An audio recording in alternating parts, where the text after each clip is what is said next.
Et c'est l'heure de la chronique L'Afrique a du talent. C'est en compagnie de Sahel Sissoko qui m'a rejoint sur le plateau. Bonsoir Sahel. Bonsoir Manal et bonsoir à tous. Cap ce soir sur le Zimbabwe où une start-up a mis à la disposition des femmes du monde rural, surtout une motocyclette pour les aider à s'en sortir de cette période de crise sanitaire. Parlez-nous de cette initiative. Eh bien, il faut dire d'abord que ces vaillantes femmes qui se battent au quotidien peuvent désormais compter sur le soutien de Mobility for Africa. C'est le nom de la start-up zimbabwéenne qui pilote ce projet. L'idée est de louer des motos à 3 roues qui fonctionnent à l'aide d'une batterie à charge solaire. On l'appelle Amba. Dans ce village de Wedza, ce moyen de transport fait du bien aux femmes de la localité, surtout en cette période de crise sanitaire où l'économie tourne au ralenti. Amba permet aux femmes des milieux ruraux de transporter des produits agricoles sur les marchés éloignés, d'offrir des services de transport aux villageois, mais aussi de chercher du bois de chauffage. Selon les responsables du projet, ces motos sont d'une banque, ils sont d'une autre époque, sont d'une aubaine pour les bénéficiaires qui peuvent désormais pousser un ouf de soulagement.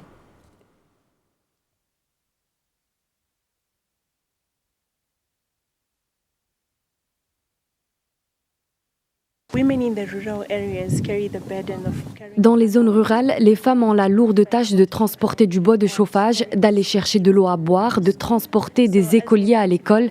Avec Mobility for Africa, nous avons décidé de leur venir en aide. Avec ce moyen de transport, elles peuvent faire un travail productif en gagnant du temps et un peu d'argent.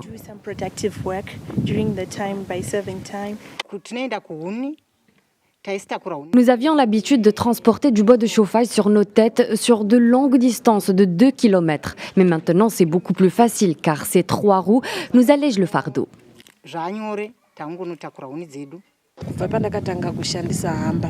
Cette moto Amba me permet de transporter plus facilement les patients vers l'hôpital. Nous avons maintenant moins de cas de femmes enceintes qui accouchent à la maison, ce qui était récurrent auparavant. Ce projet est destiné aux femmes des zones rurales et à de nombreux autres prestataires de services. Nous avons donc remarqué que ce n'est pas tout le monde qui peut se permettre de l'acheter. Nous allons donc le vendre à ceux qui peuvent se le permettre, mais en même temps, nous continuerons de louer parce que ces femmes rurales en ont besoin. Et puis cette initiative sur les réseaux sociaux, ça s'appelle Afro Talks, n'est-ce pas?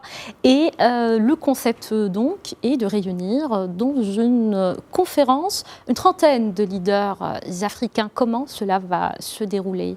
Eh bien, Manal, sachez que comme le coronavirus a déjà chamboulé nos habitudes, c'est une tribune qui annonce la couleur d'une nouvelle ère parce que la Covid-19 a bousculé nos habitudes. Afro Talks démarre ce vendredi et va se poursuivre jusqu'au dimanche 31 mai. C'est une rencontre entre des leaders africains de la diaspora. 3 jours durant, ils vont échanger et proposer des solutions pour se réinventer en raison de la Covid-19. Donc, vous le savez, sans doute qui a marqué donc plusieurs activités ont dû s'adapter. L'heure est désormais au télétravail et à la visioconférence. Un nouveau monde dont les contours se dessinent donc en ligne. Pour plus de détails, suivons la fondatrice d'Afro Talks. Elle nous a envoyé une petite vidéo depuis Paris. Bonjour, je suis Kessia Dupro, fondatrice des Virtual Afro Talks, un événement en ligne qui aura lieu du 29 au 31 mai, un événement durant lequel vous allez avoir 30 leaders afro qui vont prendre la parole. Des personnes comme Elisabeth Moreno, qui est PDG de HP Afrique, ou encore Wilfried Loriano Dorego, qui est à la tête de KPMG France. C'est un événement qui va vous permettre d'être inspiré, de vous motiver, et ce malgré la crise, et pour pouvoir accomplir vos rêves. Que vous ayez envie de gravir les échelons ou tout simplement de monter votre entreprise, vous allez forcément trouver quelqu'un qui vous inspirera. Tous les secteurs seront présentés, médias, business, nouvelles technologies. Donc n'hésitez pas à vous inscrire en vous connectant sur nos réseaux sociaux, Facebook, LinkedIn, Twitter et Instagram. Nous vous attendons à partir de demain car ce sera le lancement à partir de 10h. Restez connectés.